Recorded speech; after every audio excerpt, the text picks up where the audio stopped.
እዝነት አካል ጉዳተኛ ሕፃናትና ወላጆች መርጃ ድርጅት ለ600 ሺህ ሰዎች ተደራሽ የሚሆን የ200 ብር የሶሻል ሚዲያ የገቢ ማሰባሰቢያ የማስጀመሪያ መርሃ ግብር ይፋ አደረገም። የገቢ ማሰባሰቢያው ለእዝነት አንድ ጎጆ እንገነባለን በሚል ከግንቦት 16 እስከ ሰኔ 16 2017 የሚቆይ መሆኑን የገለጹት የእዝነት አካል ጉዳተኛ ሕፃናትና ወላጆች መርጃ ድርጅት መስራችና ዋና ስራ አስኪያጅ የሆኑት ዘቢባ አህመድ ናቸው። እዝነት የአካል ጉዳተኛ ሕፃናትና ወላጆች መርጃ ድርጅት ከዚህ በፊት ባሳለፈው 4 ዓመታት በርካታ እልህ አስጨራሽ ችግሮች አጋጥሞት እንደነበርም ተናግረዋል። ከነዚህም ውስጥ በዋናነት መኪናና ከኪራይ ቤት ነፃ የሆነ የልጆች መኖሪያ ቤት ለድርጅቱ ከባድ ፈተና ሆኖ እንደነበር ዋና ስራ አስኪያጇ አስታውሰዋል። አያይዘውም ተደራራቢ ችግር ላለባቸው ሕፃናትና ወላጆች አገልግሎት ለመስጠትና ለመንከባከብ የኪራይ ቤቱ ምቹ አለመሆኑ በልጆች ላይ ካለባቸው ችግር አንጻር ፈተና እንደነበር ተገልጿል። የዝነት አካል ጉዳተኛ ሕፃናትና ወላጆች መርጃ ድርጅት ያለበትን የመኖሪያ ቤት ችግር በተረዱ እህትና ወንድሞች ያለሰለሰ ጥረት ምክንያት አሁን ላይ ችግሩ ተቀርፎ የራሱ የሆነ ለልጆች ምቹ ቦታ ሊሆን የሚችል መኖሪያ ቤት ድርጅቱ ማግኘቱም ተገልጿል። ዛሬ ስለ እዝነት ብዙ ችግር አናወራም። አልሐምዱሊላህ ጥሩ ቦታ ላይ ደርሷል። 4 ዓመት ቢያስቆጥርም በዚህ በ4 ዓመት ጊዜ ውስጥ ግን ብዙ ቻሌንጆች ቢገጥሙትም ያንን ችግሮችን ሁሉ ከእናንተ ጋር በመሆን እየፈታናቸው ድምጽ እየሆናችሁን እዚህ ቦታ ደርሰናል። ዛሬ እዚህ የተገኘንበት ቦታ አንድ አህለል ኸይር ለእዝነት እንዲሆን ብሎ የኪራይ ቤቶችን ቤት ቁልፍ ገዝቶልን ነው። ይሄን ቦታ እንግዲህ እንድታዩትና ይሄ ቦታ የሚያስፈልገውን ነገር ከእናንተ ጋር ሆነን እንድንወያይ ነው ዛሬ የጠራናችሁ፣ እንድታስተጋቡልን ጭምር ነው። እዝነት እስካሁን በመጣበት ጊዜ ውስጥ ብዙ ችግሮች ቢገጥሙትም ችግሮችን ፈቶ ግን ዛሬ ላይ አልሐምዱሊላህ ትልቁ ችግር የመኪናና የቤት ችግር ነበረ። የመኪና ችግር 2 መኪና ገዝቷል። አሁን የመኪና ችግሮችን ቀርፏል። አሁን የቤቱ ችግር ደግሞ በዚህ መልኩ ይቀረፋል ብለን ተስፋ እናደርጋለን። የተገኘው አዲሱ ቤት የእዝነት የበጎ አድራጎት ድርጅትን አገልግሎት ለማግኘት በተጠባባቂነት ለተመዘገቡ ተደራራቢ ችግር ላለባቸው ሕፃናትና ወላጆች መልካም ዕድል እንደሆነ ቢታመንም ቤቱን ደረጃውን በጠበቀና ለልጆች የሚመች አድርጎ አገልግሎት እንዲሰጥ ለማስቻል እድሳትና ግንባታ እንደሚያስፈልገው ዋና ስራ አስኪያጇ ተናግረዋል። ለቤቱ እድሳትና ግንባታ ይረዳ ዘንድም የተለያዩ የገቢ ማሰባሰቢያ አማራጮች ለመጠቀም ድርጅቱ እቅድ እንዳለው ገልጸው ከነዚህም ውስጥ አንዱና የመጀመሪያው የገቢ ማስገኛ መርሃ ግብር የሆነው ከግንቦት 16 እስከ ሰኔ 16 2017 የሚቆየው 600 ሺህ ተደራሽ የሚሆን የ200 ብር የሶሻል ሚዲያ የገቢ ማሰባሰቢያ እንደሆነ ዛሬ በተሰጠው መግለጫ ነጃሺ ቲቪ ለማወቅ ችሏል። ዛሬ እዚህ ጋር የተገኘ ነው ደግሞ የዚህም ቦታ እድሳት እንዴት አድርገን ለልጆቹ ምቹና ተስማሚ በሆነ መንገድ እናድርገው የሚለውን ከእናንተ ጋር እንድንሰራ ነው። ይሄ ቦታ እንግዲህ አንድ ግለሰብ ሲገዛልን በዚህ መልኩ ነው የተገዛው። ይሄ ቦታ ግን በዚህ ሁኔታ ላይ እንዳለ ለነዚህ ልጆች በቂም አይደለም፣ ምቹም አይደለም። ብዙ እድሳት ይፈልጋል፣ ተጨማሪ ማስፋፋትም ስራ ይፈልጋል እና ያንን ስራ ለማከናወን ደግሞ እኛ ያሰብነው የማንንም ሰው ኪስ ሳንጎዳ አንድ ሰው 200 ብር ያዋጣ ከጎናችን ቢቆም እቅዳችንን እውን እናደርጋለን ብለን ያሰብነውና ያንን ለማድረግ ብዙ ተከታይ ያላቸው ሰዎችን በሶሻል ሚዲያ ላይ ነው ያሰብነውና ከስራችሁ ያሉ ፎሎወሮቻቸውን ተከታዮቻቸውን ለዚህ ነገር አስተባብረው ሁሉም አሻራውን አሳልፎ እስካሁን እንደመጣንበት እስካሁንም የደረስነው የኢትዮጵያ ሕዝብ እርዳታ ነው። ስለዚህ እስካሁን እንደመጣንበት አሁንም ደግሞ ከጎናችን ቆሞ የበለጠ ውጤቱን እያዩት ነው ምን ላይ እንደደረስንና ከዚህ የበለጠ ደግሞ ለልጆቻችን ቋሚና ዘላቂ መፍትሄ ምቹ የሆነ ነገር እንዲኖራቸው ጥሪ ለማስተላለፍና ከጎናችን እንድትቆሙ ነው ያሰብነው። እንግዲህ ዛሬ ግንቦት 16 ነው። ከግንቦት 16 እስከ ሰኔ 16 በሚኖረን የአንድ ወር ቆይታ ጊዜ ውስጥ 600 ሺህ ሰው ጋር ለመድረስ ነው እንግዲህ እቅዳችን።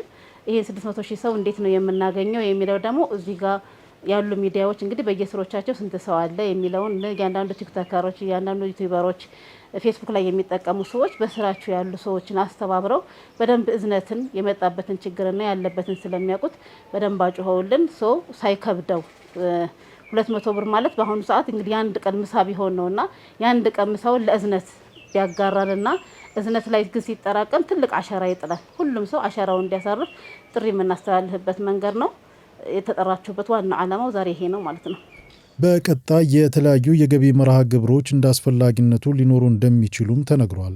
በዚህ ለህብረተሰቡ በሚጠቅም በጎ አድራጎት ላይ ሁሉም የራሱን አሻራ በማሳረፍ የእዝነት አካል ጉዳተኛ ሕፃናትና ወላጆች መርጃ ድርጅት የቆመለትን የጸና ዓላማ ከግብ እንዲያደርስ የሚችለውን ድጋፍ እንዲያበረክቱ ጥሪ ቀርቧል።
በአሜሪካና በቻይና መካከል ያለው ፉክክር እየጨመረ መጥቷል።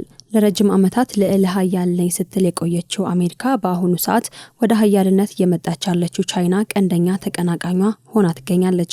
በዚህም የአሜሪካው ፕሬዝዳንት ከዓለም የጤና ድርጅት አባልነት አሜሪካን ማግለሏን ተከትሎ ቻይና በሚቀጥሉት 5 ዓመታት ለዓለም የጤና ድርጅት $500 ሚሊዮን ለመስጠት ቃል ገብታለች። ቻይና ይህንን ሐሳብ ያቀረበችው በጄኔቫ እየተካሄደ በነበረው ዓለም አቀፍ የጤና ጉባኤ ላይ ሲሆን ድጋፉ ቻይናን ከሌሎች ሀገራት ጋር በጋራ ለመስራት ያላትን አቋም የሚያሳይ መሆኑም ተገልጿል።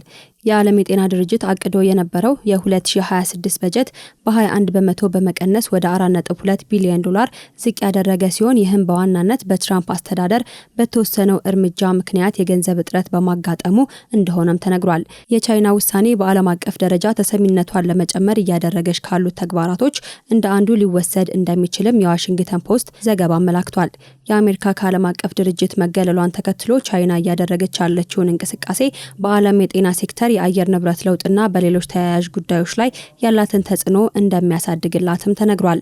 በሌላ በኩል ደግሞ በትናንትናው ዕለት የአሜሪካው ፕሬዝዳንት ሃርቫርድ ዩኒቨርሲቲ ዓለም አቀፍ ተማሪዎችን እንዳይቀበል ማገዱን ተከትሎ በዛሬው ዕለት ቻይና በሆንግ ኮንግ ዩኒቨርሲቲዎቿ ለተጨማሪ ዓለም አቀፍ ተማሪዎች ክፍት እንደምታደርግ አስታውቃለች። የትራምፕ አስተዳደር በዓለም ላይ አሉ ከሚባሉ ትላልቅ ዩኒቨርሲቲዎች ውስጥ አንዱ የሆነውን ሃርቫርድን ለውጭ ሀገር ዜጎች ዝግ እንዲሆን ያስተላለፉት ትዕዛዝ በሃርቫርድ በራሱ ተቀባይነት አለማግኘቱም ተነግሯል። ከ140 አገራት በላይ የመጡ ተማሪዎች ይህችን አገር በማይታመን መልኩ የሚያበለጽጉ ዓለም አቀፍ ተማሪዎቻችንንና ምሁራኖቻችንን ለማስተናገድ ሙሉ በሙሉ ቁርጠኛ ነን ሲል ዩኒቨርሲቲው በመግለጫው ላይ ምላሽ ሰጥቷል። የትራምፕ አምባገነናዊ ውሳኔ በፍርድ ቤት ውድቅ እንደተደረገም ተሰምቷል። ሃርቫርድ ለፍርድ ቤት ባቀረበው ክስ መንግስት በአንድ ትዕዛዝ ግማሽ ሃርቫርድን ሊዘጋው አይችልም፣ ዓለም አቀፍ ተማሪዎች ለዩኒቨርሲቲ ተልዕኮ ከፍተኛ ሚና አላቸው ሲልም ክልከላውን አጥብቆ ተቃውሟል። የሃርቫርድ ፕሬዝዳንት አለን ጋርበር ይህ ህገወጥ ድርጊት እንቃወማለን ሲሉም ድምጻቸውን አሰምተዋል። የማስተማር ነጻነታችንን ለመጋፋት መንግስት ያደረገውን ሙከራ ባለማስተናገዳችን ነው ይህንን እርምጃ የተወሰደብን። የፌዴራል መንግስት የትምህርት አሰጣጡን ተማሪዎቻችንንና የትምህርት ክህሎታቸውን እንዲቆጣጠር አንፈቅድም ሲሉም አክለዋል። የአሜሪካ ቀንደኛ ተቀናቃኝ ሀገር የሆነችው ቻይናም ይህንን የትራምፕ ተቀባይነት ያጣ ውሳኔን ተከትሎ ሀገሯን ለዓለም አቀፍ ተማሪዎች ክፍት ማድረጓ በመላው ዓለም ዘንድ ያላትን ተቀባይነት ይጨምራል የሚል ግምትም አሰጥቷታል። የሆንግ ኮንግ ትምህርት ጸሐፊ ክሪስቲን ቾይ በቻይና ከተማ የሚገኙ ዩኒቨርሲቲዎች ከዓለም ዙሪያ የተውጣጡ ምርጥ ተማሪዎችን ለመቀበል ዝግጁ ናቸው ሲሉ ጥሪያቸውንም አቅርበዋል። በዩናይትድ ስቴትስ የተማሪ መግቢያ ፖሊሲ ለተጎዱ ዓለም አቀፍ ተማሪዎች በሙሉ ሀገራችን እነሱን ለመቀበል አስፈላጊውን ሁሉ ዝግጅት ማድረጓን በመግለጽ የትራምፕን ውሳኔ አግባብነት የሌለው ነው ሲሉም ተችተውታል። ቻይና የትራምፕን ብዙም ያልታሰበበት የሚመስሉ ውሳኔዎችን እየተከታተለች በምትሰጠው የአጸፋ መልስም የራሷን የበላይነትና ጥንካሬን እያስመዘገበች እንደሆነም በርካታ የዓለም መገናኛ ብዙሃን እየዘገቡትም ይገኛሉ። መረጃው የአረብ ኒውስና ቢቢሲ ነው።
በእድሜ ትንሹ የኒውዮርክ ዩኒቨርሲቲ ተማሪ ትውልዱ ከደቡብ እስያ የሆነው አሜሪካዊ ሱርቦ ይስሐቅ ባሪ ገና በህፃንነቱ ነበር የተለያዩ የሂሳብ ቀመሮችን በመስራት ብዙዎችን ማስደነቅ የጀመረው። ባሪ ገና በ2 ዓመቱ የፔሪዮዲክ ቴብል ክፍሎችን ማንበብ ይችል እንደነበር ተነግሯል። በ4 ዓመቱ ደግሞ ከቀድሞ የአሜሪካ ፕሬዝዳንት ባራክ ኦባማ በሂሳብና በሳይንስ ትምህርቶቹ ባሳየው ላቅ ያለ ውጤት የእውቅና ደብዳቤም ተሰጥቶታል። ልዩ የትምህርት ችሎታው ከ4ኛ ወደ 8ኛ ክፍል ከዚያም ከ9ኛ ወደ 12ኛ ክፍል በአንድ ጊዜ እንዲዘዋወር አስችሎታል። 2 መጽሐፎችን አዘጋጅቶ በህንድ ውስጥ የኮሌጅ ትምህርቶችን እንዳስተማረ የኒውዮርክ ፖስት ዘገባ አመላክቷል። የ12 ዓመቱ ሱርቦ ይስሐቅ ባሪ በኒውዮርክ ዩኒቨርሲቲ የ200 ዓመት ታሪክ ውስጥ የመጀመሪያው በእድሜ ትንሹ ተማሪ ለመሆንም በቅቷል። ዋና ትኩረቱ ሂሳብ ትምህርትን በተከታይ ደግሞ ፊዚክስን በማድረግ ትምህርቱን በመከታተል ላይ የሚገኘው ባሪ ያለበት ደረጃ የሚፈልገውና የሰራ በት መሆኑን ባደረጋቸው በርከት ያሉ ቃለ ምልልሶች ላይ ገልጿል። ባሪ ዩኒቨርሲቲን ተቀላቅዬ መማሬ አዲስ ነገር አይደለም፣ ብዙ ልጆች በዚህ ውስጥ አልፈዋል ሲልም ይናገራል። እንደ አውሮፓውያን አቆጣጠር በ2028 ላይ ፒኤችዲን በማጠናቀቅ ትንሹ ፕሮፌሰር መሆንን ከበርካታ እቅዶች መካከል እንደሆነ አስረድቷል። በኒውዮርክ ዩኒቨርሲቲ በሚሰጠው የፊዚክስ ትምህርት መርሃ ግብር እድልን ለማግኘት በዓለም ላይ ካሉ 100,000 በላይ ተማሪዎችም ሙከራ እንደሚያደርጉ ተገልጿል። ከዚህ መካከል ተቀባይነት የሚያገኙ 13% ብቻ የሚሆኑት እንደሆኑ ዩኒቨርሲቲው ያጋራው መረጃም ያመለክታል።